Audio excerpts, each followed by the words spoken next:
हेमंत अत्री जी हैं, जाना माने चेहरा है, जाने माने पत्रकार हैं, दशकों का पत्रकारिता का उनका अनुभव है।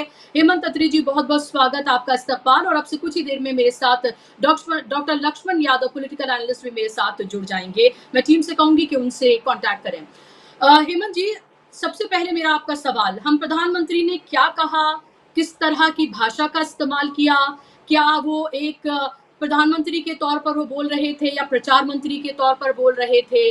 11वां उनका भाषण था, उनको बड़ा दिल दिखाना चाहिए था, उनको विनम्रता इख्तियार करनी चाहिए थी। खैर, शायद मैं बहुत ज़्यादा उम्मीद कर रही हूँ, लेकिन उससे पहले बात मैं राहुल गांधी की करना चाहूँगी। जो कुछ भी आज राहुल गांधी के साथ किया गया, पहला मौका था, पहली बार नेता प्रतिपक्ष मिला इस देश को इन 10 सालों में, और मौका था कि वो उनको उस जगह उनको बिठा सके जो वाकई में उनकी जगह थी, यानी कि पहली लाइन में। लेकिन बिठा दिया गया 5वीं लाइन में, और डिफेंस मिनिस्ट्री की तरफ से क्या रीजन दिया गया है, और कांग्रेस का ये कहना है कि नेता प्रतिपक्ष को एक मिनिस्टर का दर्जा, एक कैबिनेट मिनिस्टर का दर्जा प्राप्त है। अगर राजनाथ सिंह बैठ सकते हैं, अमित शाह बैठ सकते हैं, गडकरी बैठ सकते हैं, शिवराज सिंह चौहान बैठ सकते हैं, तो राहुल गांधी क्यों नहीं बैठ सकते? और क्या फिर इन लोगों को, जो ओलंपियंस हैं, जो जीत कर आए हैं, मेडल लेकर आए हैं, क्या उनकी कदर नहीं है कि वो आगे बैठ गए, उनको पीछे बिठा दिया? क्या इस उनकी इज्जत का ठेका भी सिर्फ राहुल गांधी ने ही लिया है? सवाल ये उठता है। डॉक्टर लक्ष्मण यादव भी मेरे साथ जुड़ गए हैं। डॉक्टर लक्ष्मण यादव, बहुत बहुत स्वागत, इस्तकबाल आपका। सबसे पहले तो आपके सभी दर्शकों को आजादी मुबारक, सारे देश के सभी साथियों को शुभकामनाएं, और उम्मीद है कि देश एक नए रास्ते पर चलेगा 78वें स्वतंत्रता दिवस के बाद, एक नया संकल्प लेकर के।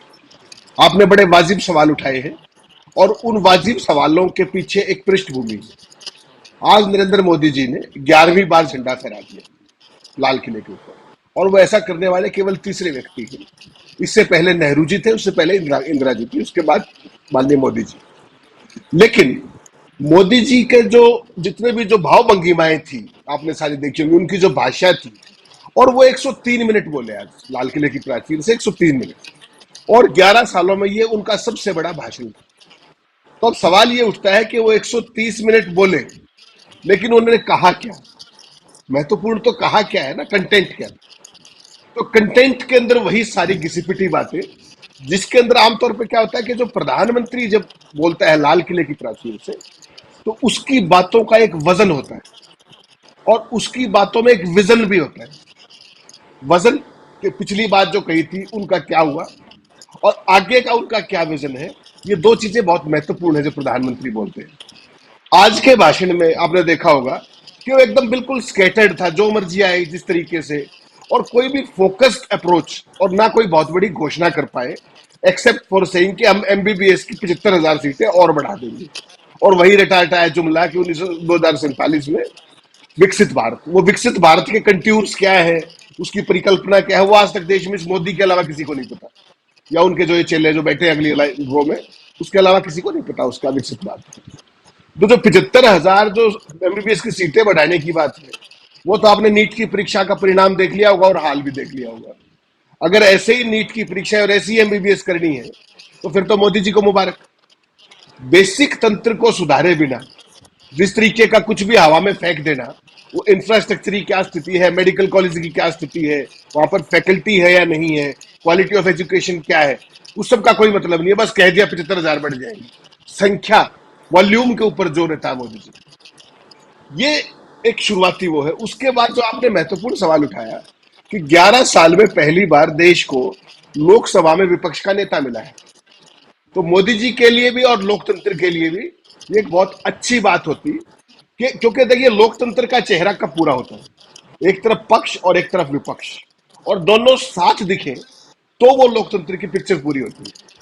तो मंच पर भी मोदी ही, प्रथम पंक्ति में भी मोदी ही, पहली 4 में विपक्ष का नाम नहीं, और 5वीं लाइन में राहुल गांधी जैसा नेता, और खड़गे साहब की भी सीट वहीं पर।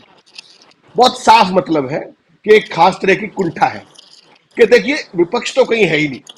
जिस विपक्ष को मोदी जी तमाम प्रयासों और नारों के बाद, जब उन्होंने कहा था कि कांग्रेस मुक्त भारत या विपक्ष मुक्त भारत का जो उनका कंसेप्ट है, वो उसको पूरा नहीं कर पाए, तो टीवी के फ्रेम से उनको विपक्ष मुक्त कर दीजिए, प्रतिपक्ष मुक्त कर दीजिए। ये उन्होंने आज करने की कोशिश की। पहला अवसर था, पिछली गलतियों को सुधार सकते थे। फ्रंट रो के अंदर उनके तमाम सीनियर लीडर बैठे हुए हैं। तो इसका मतलब समझिए क्या है कि राहुल गांधी पांचवी में क्यों है, कि बीजेपी के सामने कांग्रेस की औकात पांचवी पंक्ति की है, ये वो स्टेब्लिश करना चाह रहे थे। तो ये एक बहुत कुंठित सोच है, जो इनके दिमाग में विपक्ष के प्रति एक हे दृष्टि है कि विपक्ष को रिकग्नाइज ही नहीं करते हैं। संसद में जिस तरह का चेयर का व्यवहार होता है, वही सारी चीजें डाउन द लाइन परकोलेट होती है। वरना तो प्रोटोकॉल क्या कहता है, विपक्ष का नेता प्रधानमंत्री के सामने बैठता है, फ्रंट रो में भी पहली सीट होनी चाहिए, और वहां पर वो कौन लोग बैठे हैं, तो ये सारी निर्मला सीतारमण जैसे लोग बैठे हुए हैं जो राज्यसभा से आते हैं, पांचवी बार का एमपी पांचवी रो में बैठा हुआ, अगर वैसे भी देखें आप, तो ये खास तरह की सोच है। और खड़गे जैसा नेता, जितना इन तमाम लोगों का उम्र है उतना उनका कैरियर है पॉलिटिकल, उसके बावजूद भी ये सब चीजें करते हैं। तो अच्छा, उसमें एक आपने एक इंटरेस्टिंग चीज और आप नोट नहीं की शायद, कि जैसे ही अपने मोदी जी ने मंच पर स्टेज से परिवारवाद का नाम लिया, दूरदर्शन के कैमरे सीधे राहुल गांधी पर चले गए। ये देखा आप, नहीं देखा आपने शायद, उनका जो चेहरा वो था, अमित शाह पर नहीं गया जिनके बेटे जय शाह है, या उनका जो राजनाथ पर नहीं गया, उनका जो उस पे अमित बाकियों पे नहीं गया, वो केवल राहुल गांधी पे गया, यानी कि परिवारवाद के प्रति केवल राहुल गांधी। तो ये एक खास तरह का सिस्टम काम कर रहा है कि जब जरूरत हो, मिस अप्रोप्रिएट करना हो, तब तो कैमरे का फोकस राहुल गांधी पे कर दो, और जब नहीं दिखाना हो तो भाषण वो दे रहे होते हैं, और स्क्रीन पे आपको स्पीकर मिलते हैं, ओम बिरला या प्राइम मिनिस्टर मिलते हैं, उस टाइम बोल रहे राहुल गांधी रहे होते हैं। तो ये इनकी एक खास कुंठित मानसिकता है, जो रह रहकर ऐसे पवित्र मौके पर, आजादी का स्वतंत्रता दिवस से बड़ा और कौन सा दिन होता है जहां आप लोकतंत्र की सही तस्वीर देश के सामने पेश कर सकें और ये दिखा सके कि हम सब एक है देश की प्रगति यात्रा में। और वहां भी अगर पक्ष विपक्ष, सत्ता पक्ष प्रतिपक्ष, अगर ये चीजें करके, और फिर बेशर्मी देखिए कि रक्षा मंत्रालय से उसका बयान दिलवा रहे हैं, उनको क्यों घसीट रहे बीच में। ठीक बात है, रक्षा मंत्रालय इस फंक्शन को ऑर्गेनाइज करता है, लेकिन रक्षा मंत्रालय के जो भी लोग हैं, उनकी हैसियत है क्या कि वो सरकार की इच्छा के खिलाफ कोई कदम उठा दे। तो ये चीज देखनी पड़ेगी।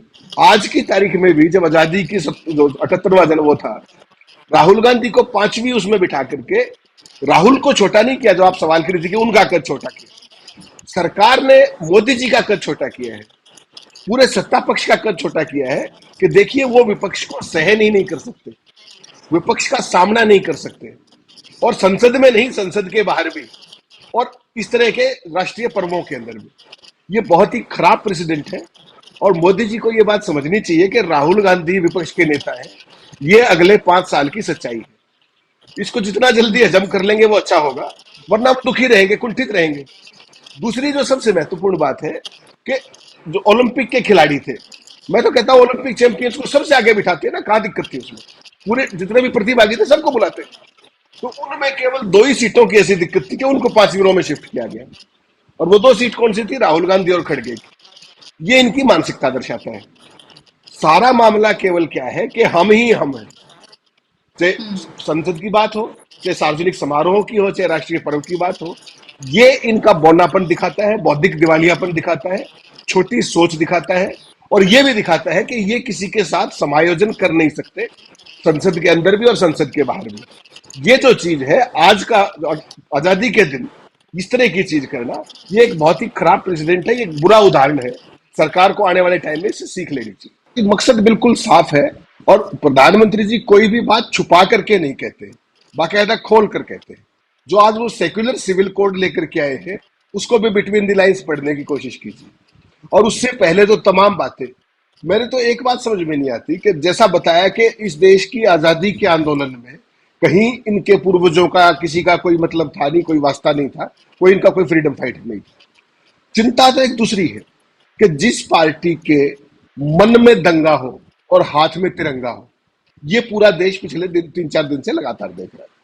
52 साल तक जो पार्टी तिरंगे झंडे को अपनाती नहीं, इसके इंसेप्शन से लेकर के, देश की आजादी से लेकर के उसके बाद तक, जो संगठन अपने मुख्यालय पर तिरंगा झंडे को लगाने का विरोध करता है, नहीं लगाता है, और 2-3 युवकों ने, उत्साही युवकों ने अगर वो लगा दिया तिरंगा उनके उस पर, तो उनके खिलाफ पर्चा दर्ज करा देता है, और वो मुकदमा उनकी फजीहत का कारण बनता है।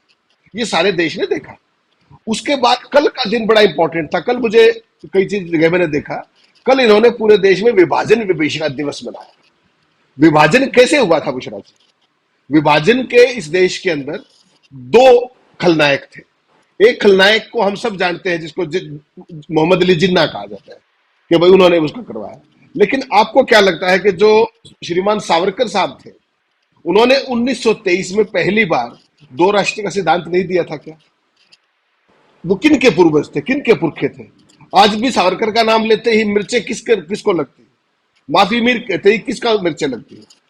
तो अगर जिन्ना जिम्मेदार थे, तो दो राष्ट्र के सिद्धांत देने वाला सावरकर भी तो उतने ही दोषी थे ना।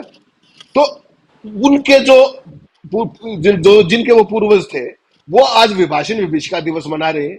वही लोग बंगाल के अंदर मुस्लिम लीग के साथ सरकार चलाते थे। तमाम सारी के सारा इतिहास आप देखिए। तिरंगे को नहीं मानते, आज घर घर तिरंगा करते हैं। जो देश में विभाजन के जिम्मेदार थे, वो विभाजन विभीषिका दिवस मना रहे हैं। जो अंग्रेजों के साथ थे, वह सबसे बड़े देशभक्त थे। तो क्या ये नैरेटिव सेटिंग नहीं है? ये सारे देश के सामने नई नैरेटिव की सेटिंग भी है और रीडिफाइनिंग मूवमेंट भी है। लेकिन बहुत सारे भक्त ऐसे क्रिएट कर दिए गए, जो मैं बार बार कहता हूं, 24-25%, जिनकी अपनी बुद्धि कुंद कर दी गई है, और वो इन सारी लफाजियों को, कि कम पढ़े लिखे हैं, और पढ़े लिखे हैं तो वो कुपड़ हैं। तो उन सब के बीच में ये नैरेटिव परोसा जाता है रह रह करके, कि देखिए भाजपा से बड़ा तो कोई राष्ट्रवादी है ही नहीं, आरएसएस से बड़ा तो कोई राष्ट्रवादी है ही नहीं। जबकि हकीकत में आरएसएस का राष्ट्रवाद तो कोई लेना देना नहीं। आरएसएस, मुझे एक बात बता दीजिए, आज सारे दर्शकों के लाभ के लिए बता दूं, इस देश के किसी भी कानून के तहत आरएसएस रजिस्टर्ड पार्टी नहीं, रजिस्टर्ड संस्था नहीं है आज तक। तो जो इतना बड़ा संगठन है, उसकी कोई मेंबरशिप नहीं है। वो इनकम टैक्स रिटर्न फाइल करती है नहीं करती, कोई बताता नहीं है। तो इस देश के सारे कायदे कानूनों से ऊपर है क्या आरएसएस? और आज आजादी के दिन ये सवाल पूछना इसलिए जरूरी है कि इस तरह के लोग राष्ट्रवाद को डिफाइन कर रहे हैं, इस तरह के लोग सेक्युलर उस सिविल कोड की बात कर रहे हैं। सेक्युलर क्या चीज होती है? आपके देखने का नजरिया होता है। अगर आप निष्पक्ष हैं और धर्मनिरपेक्ष हैं, तो इन सब बातों के कोई बहुत ज्यादा मायने नहीं है। लेकिन अगर आपका नजरिया, जो प्रधानमंत्री के ये चुनावी भाषण थे, इस चुनाव के अंदर जो देखे, कोई भाषण उठा करके देखिए आप, शर्म आती है इस देश के चुनाव आयोग के ऊपर कि उन भाषणों के बावजूद भी प्रधानमंत्री चुनाव प्रचार कर पाए। उनका चुनाव, मैं आज भी कहता हूं आपको, अगर सुप्रीम कोर्ट अगर अपनी बात पर कानून के हिसाब से आए, तो प्रधानमंत्री का खुद का चुनाव सेटिसाइड हो सकता है। बाकी तो छोड़ ही दीजिए। इस तरह की बातें उन्होंने इस चुनाव के दौरान कही थी। ना तो चुनाव आयोग ने नोटिस देने की हिम्मत की, और ना सुप्रीम कोर्ट ने कुछ किया, ना कोई बात हुई। कारण क्या है कि जिस डेमोक्रेसी की बात हम और आप करते आए हैं, जिस संविधान की हम और बात करते आए हैं, ये संविधान की बात कभी नहीं करते थे। ठीक कहा आपने। अब क्यों करना पड़ रहा है? संविधान का जो बार बार का नैरेटिव जो अपोजिशन ने बनाया था, वो इनके नैरेटिव पर भारी पड़ गया। तो आज वो शब्द इनके दिमाग पर हर समय छाया रहता है। तो उसकी जरूरत हो या ना हो, उसको ये अपने तरीके से उसमें घालमेल करके ले आते हैं। जबकि हकीकत यह है कि संविधान के अंदर इनका कोई भरोसा किसी तरीके का नहीं। 10 साल की दौर जब देखे आपने सत्ता, पार्लियामेंट का क्या हाल किया गया? आपने लास्ट टाइम पार्लियामेंट के अंदर कोई प्रोडक्टिव डिबेट कब देखी थी? किस तरीके से कानून पास किए जाते हैं? कृषि बिल कैसे कानून पास हुए थे? ये इस तरह के कानून है, कैसे पास हुए? सबने देखा। और उसके बावजूद भी इस सरकार को किस तरीके का कोई रिमोर्स नहीं। उसका कारण क्या है कि इनको बेसिकली डेमोक्रेसी की और जमहूरियत की परिभाषा किसी ने बताई नहीं। ये तो एक भेड़ चाल में चलने वाले लोग हैं, जो सुप्रीम लीडर ने कह दिया वही सत्य है। बाहर तो आरएसएस क्या कहता है कि हम व्यक्तिवादी नहीं हैं, और 10 साल की सत्ता क्या कह रही है कि ये व्यक्तिवादी के अलावा कुछ नहीं। हकीकत तो यही है ना कि एक मोदी जिस तरफ देख दे, सारी पार्टी, सारी सरकार की हिम्मत ही नहीं है कोई दूसरी तरफ झांक भी ले। तो ये एक नई तरीके की डेफिनेशन। और मैं तो हैरान इस बात से था, सेक्युलर सिविल कोड का इन्होंने जिक्र तो कर दिया, क्या इन्होंने अपने एलाइज से पूछा था क्या कि इस तरह की कोई बात हो सकती है क्या? वन नेशन वन इलेक्शन की बात प्रधानमंत्री लाल किले की प्राचीर से कर रहे हैं। जो प्रधानमंत्री, जम्मू कश्मीर में 10 साल से चुनाव नहीं हुआ, 2014 में लास्ट चुनाव हुआ था, और पिछली बार पार्लियामेंट का चुनाव हुआ, क्यों नहीं चुनाव कराया साथ? जो एक स्टेट जम्मू कश्मीर का चुनाव साथ नहीं करा सकते, वो पूरे देश का चुनाव साथ कराएंगे? कथनी कुछ है, करने कुछ है, व्यवहारिकता कुछ है, फिजिबिलिटी कुछ है, जिन में से इनको किसी की समझ नहीं है। ये तो एक बात कहते हैं कि ये कर दीजिए और निकल जाते हैं, उसके बाद देश घिसटता रहता है पीछे पीछे। इनको एक पॉपुलर नारा चाहिए, एक जुमला चाहिए, वन नेशन वन इलेक्शन। उसके लिए आपको पता कितनी ईवीएम चाहिए? कभी सोचा है इन्होंने ये? और कहते हैं लोकसभा विधानसभा नहीं, जितने स्थानीय निकाय है, जितने जिला परिषदें हैं, सबका चुनाव एक साथ होना चाहिए। उसके लिए कितने ईवीएम चाहिए, कितना इंफ्रास्ट्रक्चर चाहिएगा? कभी इनको इस बात से कोई मतलब नहीं। कह दिया, आगे निकल गए। देश को एक जुमला मिल गया 6 महीने तक उस पर। जो देश 2 महीने तक इंडिया बनाम भारत की बात में उलझाया जा सकता है, तो आप सोच सकते हैं इनका कमिटमेंट किस चीजों के प्रति। भारत रहेगा या बिल्कुल। इंडिया रहेगा, पूरा गोदी मीडिया किस तरह के कुतर्क लेके आए, हम तो हैरान थे। आप ऐसा भी कर बिल्कुल। सकते हैं। सुना जी, मेरा तो दो ही एक आग्रह है प्रधानमंत्री जी से। देखिए, तीसरी बार के प्रधानमंत्री हैं, मैं तो उनसे एक ही आग्रह करूंगा कि हो सके तो वो भाजपा के नेता से आगे बढ़ करके इस देश का नेता होने की कोशिश करें। बहुत हो गया, बहुत लंबा पॉलिटिकल कैरियर हो गया, 2002 से लेकर के आज 2024 में उन्होंने भाजपा की बहुत सेवा कर ली। अब वो वक्त आ गया है कि जो समय की नजाकत को समझे। और प्रधानमंत्री किसी दल का नहीं होता, प्रधानमंत्री किसी विचारधारा का नहीं होता, प्रधानमंत्री पूरे देश का होता है। क्या प्रधानमंत्री इस तरह का वो कर सकते हैं? बहुत शक है, लेकिन होना चाहिए। दूसरी बात, आपने बड़ा महत्वपूर्ण बात अभी कही कि ऑडिट होना चाहिए प्रधानमंत्री के शब्दों का। प्रधानमंत्री तो 2 चुनाव जीत चुके हैं, तीसरी बार सत्ता में आए हैं। उन्होंने किसी चुनाव में अपना ऑडिट का कोई वो दिया है क्या? कोई ऑडिट रिपोर्ट दी है क्या कि वो क्या वायदे करके आए थे, वो आज कहां तक पहुंचे और आगे क्या करना चाहते हैं? पहले जब आए थे 2022 की डेट थी, 2014 में जब आए थे तो सबके लिए पक्के मकान 2022 में बन जाने, फिर सबकी किसानों की आय दोगुनी 2022 तक हो जानी चाहिए। आज हम 2024 में। तो प्रधानमंत्री जी ने कोर्स करेक्शन किया, उन सारे इंडिविजुअल मुद्दों को बंद करके, और एक ही बात कहनी शुरू की कि 2047 में विकसित भारत, यानी कि आज से 23 साल बाद का पोस्ट डेटेड चेक। जैसे महिला आरक्षण किया ना उन्होंने, वैसे ही इस तरह का ये कर दिया कि 2047 के अंदर तो आजाद लोकतंत्र के अंदर जो प्रोग्रेसिव लोकतंत्र होता है बुशरा जी, उसमें बहुत सारी चीजें टाइम बाउंड होती हैं और रिजल्ट ओरिएंटेड होती है। बेहतर ये होगा कि प्रधानमंत्री जी अब चूंकि तीसरी टर्म में है और 75 साल के भी होने वाले हैं, तो वो कहीं ना कहीं अपनी परफॉर्मेंस पर भी ध्यान दे, अपनी सरकार की डिलीवरी पर भी ध्यान दे, अपनी सरकार की नीतियों के प्रभावों पर भी ध्यान दे। और सबसे महत्वपूर्ण बात यह है कि प्रधानमंत्री अब कहीं ना कहीं ये भी सोचे कि इस देश का इतिहास उनको कैसे याद करेगा। क्या डिवाइडर इन चीफ के तौर पे तो याद नहीं करेगा? एनएचआरसी संस्था कह रही है कि उन्होंने चुनाव में 105 ऐसी बातें कही जो एक पर्टिकुलर समुदाय के विरोधी थी। क्या प्रधानमंत्री के पद पर बैठा हुआ व्यक्ति जो संविधान की दुहाई देता है, क्या वो इस तरह की चीज अफोर्ड कर सकता है कहना? ये तो कर रहे हैं। तो ये इनको भी देखना चाहिए, पूरे देश को भी देखना चाहिए। और देखिए, मूल्यांकन सबका होता है, कोई ऐसा व्यक्ति समाज इतिहास में समाज में नहीं है जिसका मूल्यांकन से परे हो। मूल्यांकन मोदी जी का भी होगा। सत्ता में आप 11 साल होके आप रिकॉर्ड बना सकते हैं, आप जो मर्जी चाहे कर सकते हैं। और जिस तरीके का चुनाव भी इस बार हुआ है, पूरी दुनिया ने उसको देखा है, किस तरीके से बहुत सारे चुनाव मैनिपुलेट हुए हैं। 3-3 संस्थाएं किस तरीके की मतगणनाओं को लेकर के सीरियस आपत्तियां उठा रही है, चुनाव आयोग उस पर मुंह नहीं खोल रहा है, संवैधानिक संस्थाएं, न्यायपालिका की आपने हालत देख ली है।